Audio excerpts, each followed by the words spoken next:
warahmatullahi wabarakatuh. I'm Christina Montemayor. My Islam name is Aliyah. I'm from Philippines. I've been a convert Islam 9 months. One day, when I come back in 2012, I saw people wearing abaya, wearing hijab.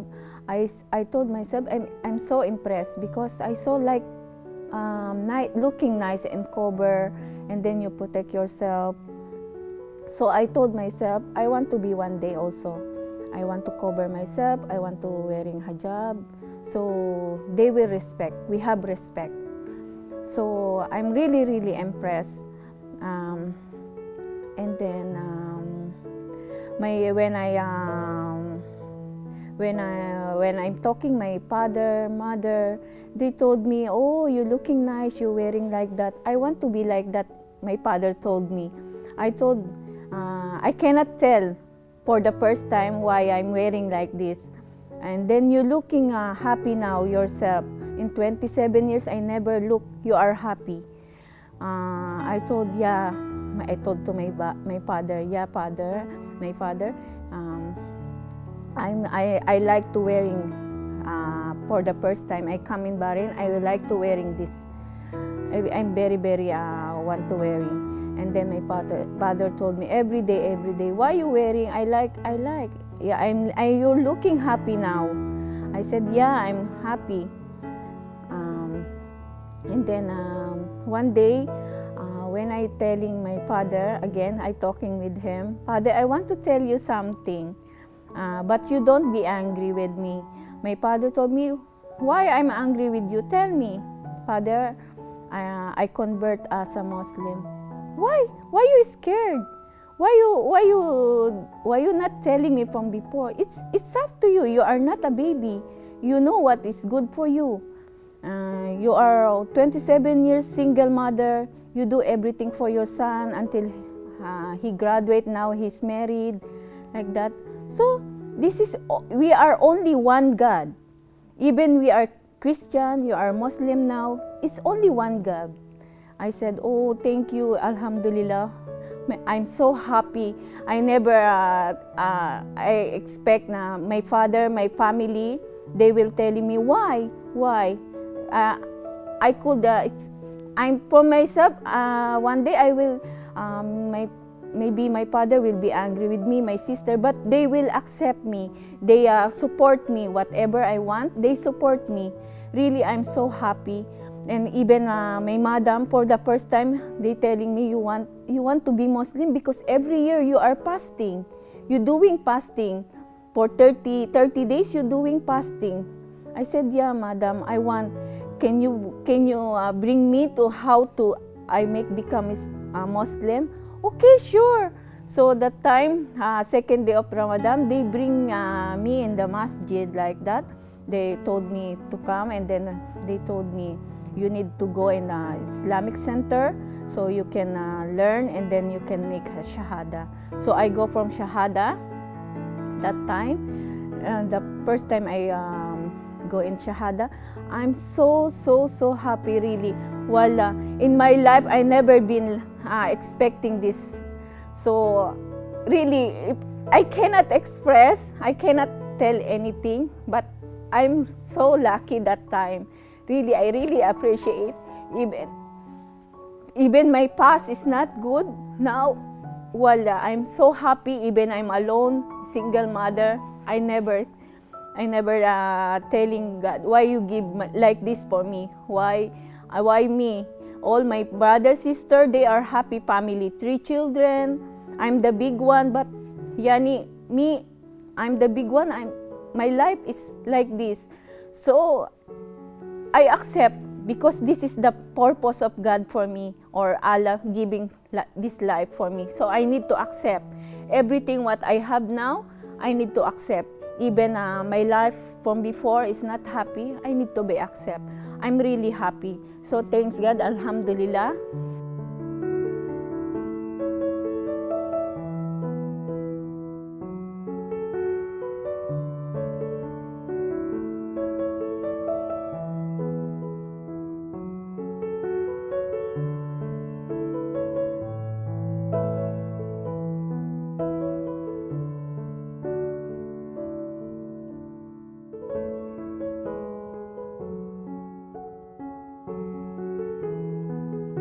So some of my friends, they leave me. Some of my friends, they skip me, and then they not talking me now properly. So I accept that. Whatever Allah give for me, or what challenge, I will need to accept. I need to be strong, whatever. I took so long because I want to clear on myself if really yani I need to accept, or because I'm scared about what telling my family, because I've been inborn as a Christian. So why yani now I want to decide like this? So I'm scared. But at that time, after I telling to myself, no, why I need to be scared? Whatever I decision, I will do it. Even they are angry with me, I need to accept. So that time, but only in my heart, I keep it. I need to move now. I want to be, to do whatever I want. This is myself. Nobody can telling me and discuss me. Don't do that. Don't do this. So that's time I decide. In my mind, it's clear. I need to accept Allah in my life, because I want to change everything. I want to so many things in my mind not happen good. So that's this time, Alhamdulillah, Allah protect me. Allah always behind me. Even sometimes I'm so many work, but I do my work slowly, nicely. And then Alhamdulillah also, my madam I'm not giving problem for them. So yeah.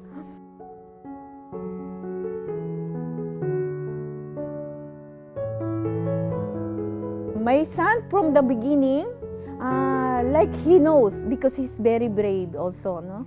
So when he's telling me, and my granddaughter told me, Baba, why my grandmother is wearing like that? From the beginning, they scared me because no, it wearing my son. Maybe your grandmother's changed religion. That's when I'm telling to my son, I change like Islam. My son to support me. He told me, okay, Mama, whatever you want, you do, Mama, because you're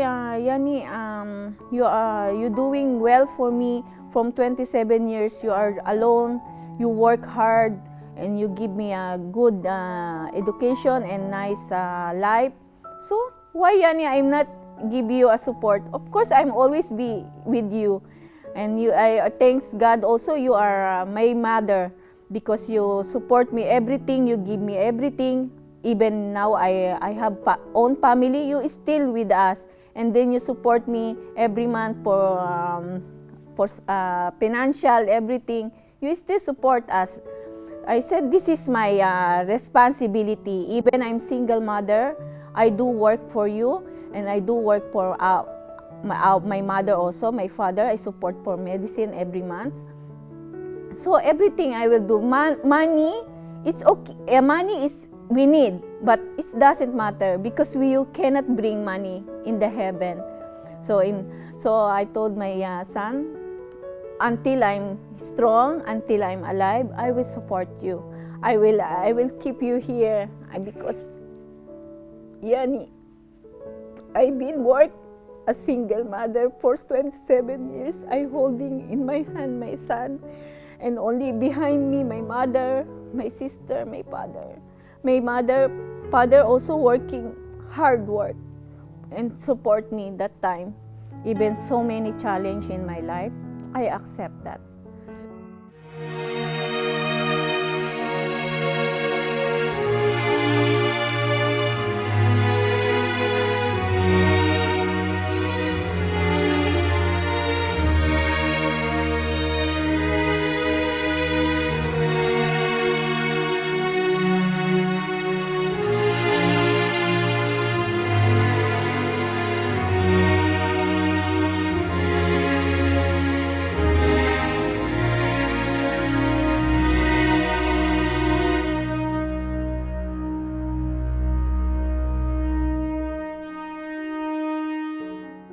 I want to tell to everyone, don't be scared, okay? What yani in your mind, what yani ever you want to decision, this is yourself. Yani, if, like me, before a long time, I thinking, yani, I want to be Muslim, I want to be like that. But I'm thinking, when I reach the time, I want to change. Yani, quickly also I accept. So, yani, I want to give advice to other people. Okay, I cannot force people to encourage, okay? But if you accept Allah, you will get peace of mind, whatever you want to do in proper way. You never thinking, and then you will be scared to do wrong to anyone because Allah will looking you. Whatever you do, even some people they doesn't see whatever you do, but Allah everywhere we can see us.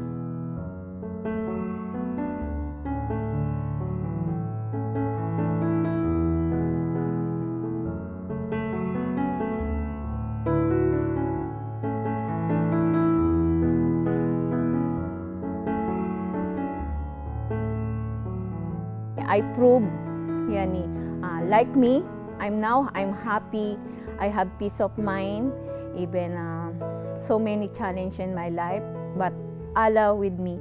I never, yani, thinking again, I need to be married, I need someone with me. No, I have only now my family, my son, my grandchildren, and now I have now Allah with me to protect me everything, to protect me and give me strength for every I doing my work.